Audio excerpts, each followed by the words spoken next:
Happy Monday, coming off a winning weekend. Let's recap week 8 and talk some Monday Night Football. What's going on, everyone? Welcome back into another episode for Just a Bet Outside. I'm your host, Steven, and we are here to talk some football, baby. What another crazy week 8 in the NFL. We're going to preview Monday Night Football. We're going to get into all that, but we got back on track. Up 1.82 units. I wanted more, but you know what? It's all right. We'll take it. It was a winning weekend, so let's build on that and keep that momentum going.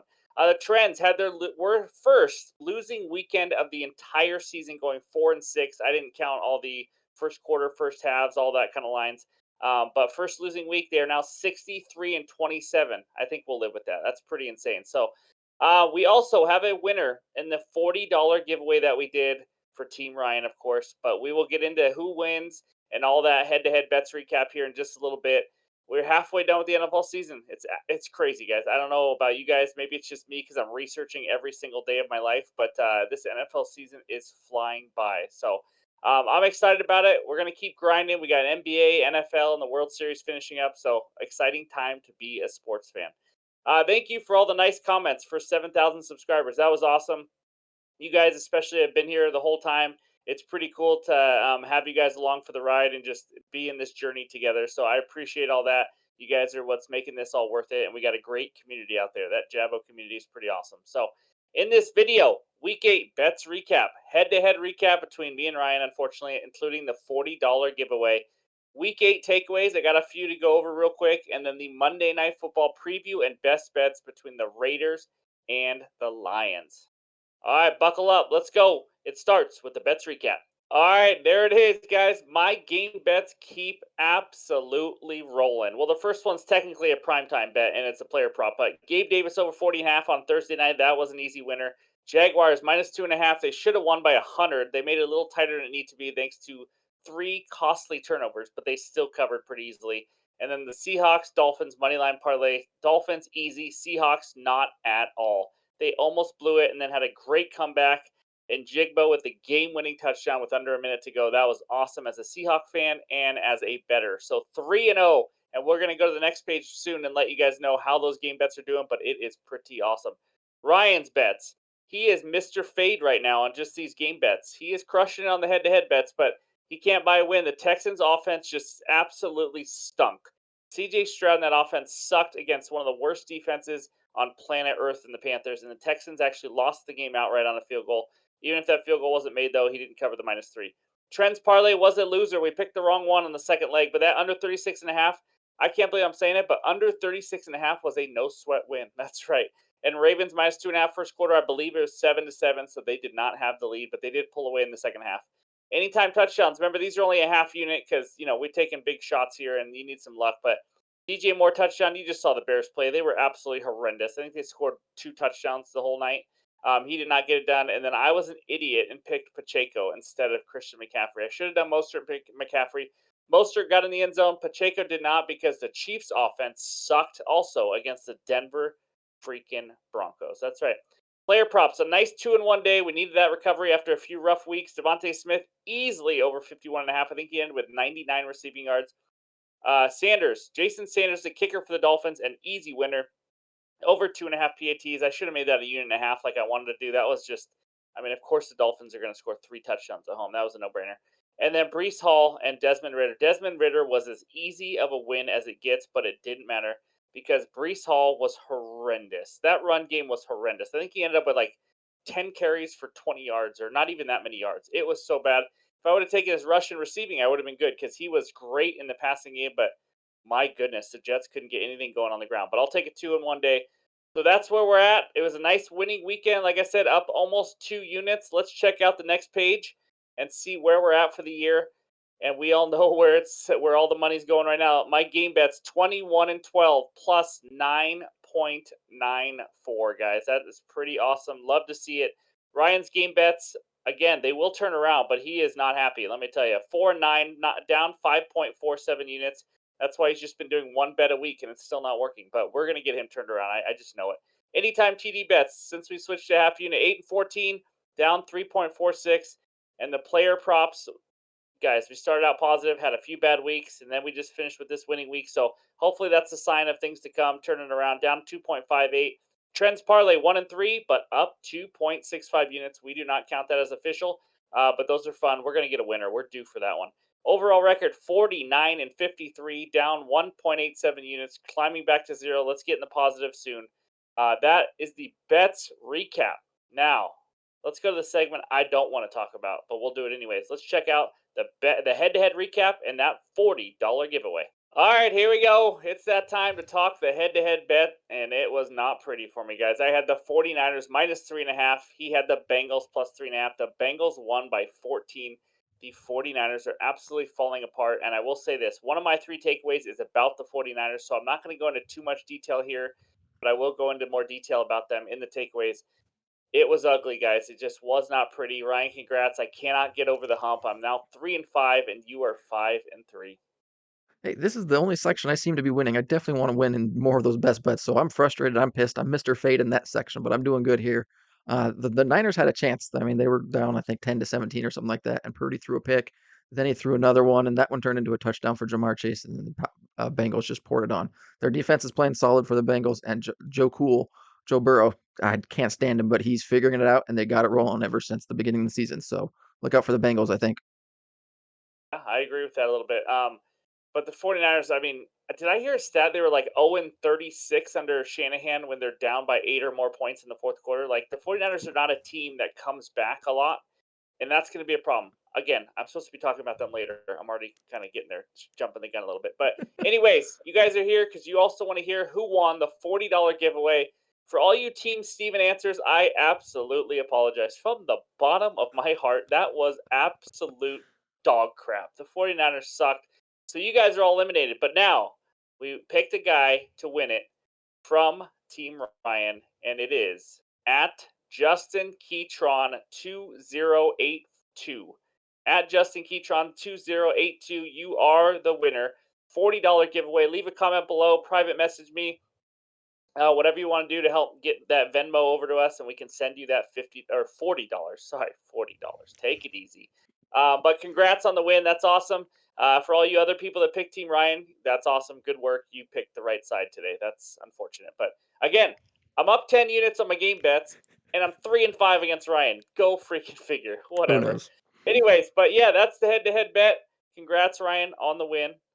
Don't rub it in too much. I know you're pissed off about your other bets, so we're I good. am. But that's the head-to-head bet recap, and now it's time to dive in to the NFL takeaways. All right, let's talk some NFL Week 8 takeaways. But before I get into my three takeaways, guys, I have a quick note. We have some great throwback unis today. Honestly, some good ones. The Dolphins was a great uni, and how about the Titans slash Oilers uniforms? Those were freaking fantastic. And then I love my Seattle Seahawk ones too. But you guys may not have cared about those as much. But let me know in the comments what your favorite uni was. We had some good ones all around the NFL, so that was pretty fun. But enough of that crap. Now, number one takeaway this year or this week, the Jaguars are quietly dominating the NFL right now, guys. 5-game winning streak, including 2 wins in London, heading into their Week 9 bye now. We all kind of thought this team was a sleeper team, at least I did at the beginning of the year, and then we kind of wrote them off after the first few weeks because they got shellacked by the Texans. They started out 1-2. It just did not look pretty. Doug Peterson, Trevor Lawrence, this team figured it out. They continue to be a balanced team, like we talked about. They can run the ball, they can pass the ball, which will help in the postseason. If one team can shut down one or the other, you still at least have the other side. But they committed 3 huge turnovers today, huge ones. I was getting so pissed off because they kept driving on the Steelers and kept turning the ball over, and they still won by 10 in Pittsburgh. Defense looked good, although the Steelers' offense does suck. I know that. They're running away with the AFC South. That's a no-brainer. So they're going to just have to make sure they stay sharp as the year goes on, especially when they're at the end of the year. They're up by 5 games or something crazy. But if they can somehow get just a little bit more pressure on the quarterback, I think the sky's the limit for this team, honestly, because they only have 16 sacks total. That includes today. And their pass defense is probably maybe their biggest weakness. But other than that, I mean, this is a team that's fun to watch. ETN's fun to watch. Trevor Lawrence usually making good decisions. So I just want to let you guys know the Jaguars are starting to play really, really good football right now. Now we'll see how they play against the really elite teams. I'm excited to see that. But otherwise, 5-game winning streak is no joke. So that's takeaway number one. Takeaway number two: how about a historic record-setting day for some wide receivers, A.J. Brown and Tyreek Hill. If you didn't hear about it yet, A.J. Brown, he had his sixth straight game of 125 or more receiving yards, breaking the record held by one of my favorite receivers of all time, Megatron, Calvin Johnson.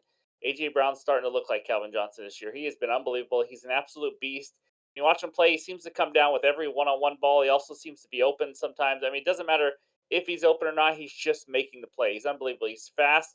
He's strong as hell. I've just been really impressed by him. He had some injury issues a little early in his career, but right now he is becoming one of the best receivers in the NFL. Next one, Tyreek Hill, the Cheetah. Holy cow. Fastest wide receiver in the Super Bowl era to reach 1,000 receiving yards. That's right, through his first 8 games. It only took 8 games, guys. Some receivers would love to have an 1,000-yard receiving season. He has it already. It's unbelievable. A totally different kind of receiver, obviously. We got a guy who, even though you know he's fast, he's going to run by you, he still does it to defenses. I don't know how it happens, but it just does. And, I mean, I see replays of him all the time running by a DB and then running right by the safety, and he's wide open in the end zone. It's just crazy. So let me know what you guys think about these two receivers. Who's the better receiver? Who would you rather have on your team? A guy like A.J. Brown who gets the tough catches and can also beat you deep sometimes, or Tyreek Hill, who just runs around and by people everywhere. It's either way, really impressive wide receivers. So congrats to those guys for setting a record. Now, the final takeaway. What the hell is wrong with the 49ers? But I'm going to start out with this. I freaking love it. My Seattle Seahawks, first place in the NFC West, baby. That's right, at 5-2. Who had that, baby? I didn't. I know that.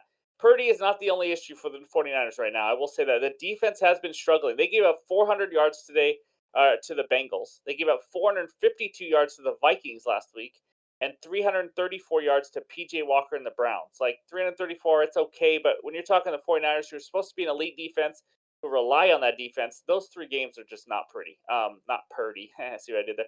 But anyways, I just think they have multiple problems. Obviously, it's going to help if they get Debo Samuel back and their left tackle Trent Williams, who might be the best player on their team.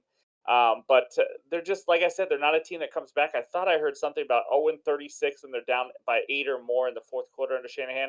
They're not a team that can come back, obviously, with how they're built because they're a running team. They usually play defense. They're not a team that can just pass 2-minute drill, get right down the field, and catch up. So that's a problem, guys. If you're trying to win a Super Bowl and you can't come back on anybody when you have a deficit, it's not pretty. So it's you know what the Rams went through a little lull like this a couple of years ago, and then that's when I pounced on them to win the Super Bowl, and they ended up winning it. I'm not saying the 49ers are going to win the Super Bowl, but everyone goes through these lulls, so we'll see if they can bounce back. But it's kind of obvious to me that right now the Eagles and the Lions are the class of the NFC because they actually have quarterbacks you can trust a little bit more, especially Eagles. Jalen Hurts and them. I mean, if you got a game on the line, Phillies Niners, you got Brock Purdy versus Jalen Hurts, and everything else is similar, which I don't even think it is. I think the Eagles are better. I'd take Jalen Hurts all day long. So we'll see. But Seahawks, hell of a comeback today. Nice win. They now have the lead in the NFC West. 49ers, you better pick it up pretty quick. That's for sure. But those are my takeaways. That's just me liking just talking right now. I just like to talk. If you can't tell, I like to talk football and what we saw and just some storylines and things like that. Leave a comment below. Any other storylines you have, what you agree with, disagree with, all that kind of stuff. Throwback unis. Which one was the best one? I'm just happy I didn't have to see the Pittsburgh Steelers like prison outfits or bumblebee outfits or whatever you call it. Those are just hideous. But anyways, those are the NFL takeaways. And before we get into Monday Night Football preview and best bet, let's check out that free square with Thrive. All right, there it is, guys. The free square from Monday Night Football. Before we get into that, though, 100% first deposit match up to $250. Thrive is eligible in over 30 states. You got to use that promo code JABO. They're handing you free money and also giving you one of your legs for the parlay. Devontae Adams over a half a receiving yard. He's going to get it. That's a lock, guys. I'll just say that. He is going to get one or more receiving yards. So that's one of the free squares. You just combine it with any other leg. You get 2, 3, 4, whatever you want to do. Right there, they can give you up to 250. So let's just say that you put 250 in your account. They give you 250 and half of your winnings. You can win 3.2 times of that money all on top of it. So like I said, eligible in over 30 states. You must use the promo code JABO or the link below. This is a great deal. I know some of you guys have already hopped on it. Thrive is a really good website to use with fantasy, player props, all that kind of stuff for all the sports out there. So go check that out. But now it's time to talk some Monday Night Football. The Monday Night Football game takes us out to Detroit, Michigan. Hoo-wee, what a great place to go. We got the Lions hosting the Vegas Raiders. That's right. Lions minus 7.5, over under 46.5. There is some news that I just learned today about this game. Amon-Ra St. Brown is now questionable with an illness. That's right. At least they are freaking reporting it, Falcons. That's right. You heard me about Bijan. Anyways, Amon-Ra is questionable, so keep an eye on that. Unfortunately, I have him in a fantasy league, and I can't do much about it now because it's Monday Night Football. But David Montgomery is out again for the Lions, and it sounds like Jimmy G is good to go for the Raiders. Whoopee, Jimmy G. Lions against the spread 5-2 this season. Raiders against the spread 3-4. Lions got absolutely annihilated in Baltimore last week, and the Raiders they got crushed themselves in Chicago. That's not pretty at all. That's ugly. By the way, that's the Bears team that just got routed by Justin Herbert tonight.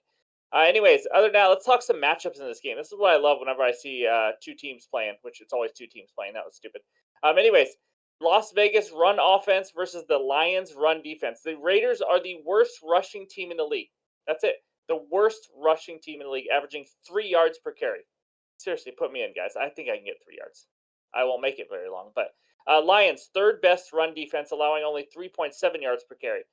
So, with all that said, the run game will be non-existent for the Raiders. It sounds like, and it usually isn't existent for them, anyways. But that means it's going to rely on Jimmy G quite a bit. But how about the Lions' passing offense versus the Raiders' passing defense? Lions fifth in the league with 258.6 yards per game through the air.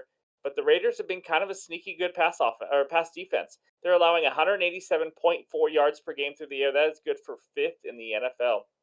Max Crosby, as we know, can get to the quarterback a little bit.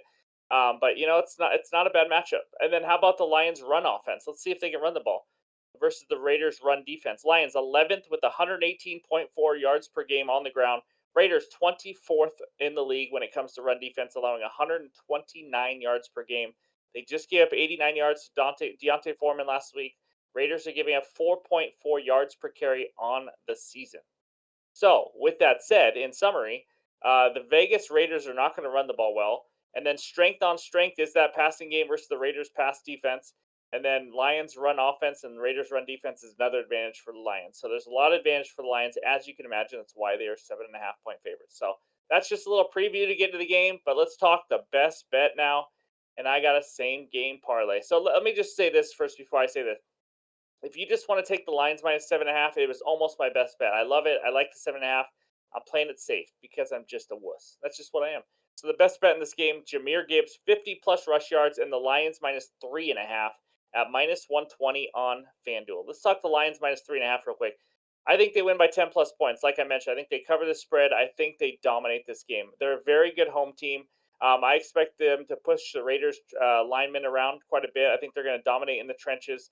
They pretty much have an advantage everywhere you look on the field. And I also like that they're coming off a loss. I think Dan Campbell is going to get these boys ready. I know the Raiders are coming off a loss, but Josh McDaniels is not a very good coach, guys. I don't think he's firing his team up like Dan Campbell is.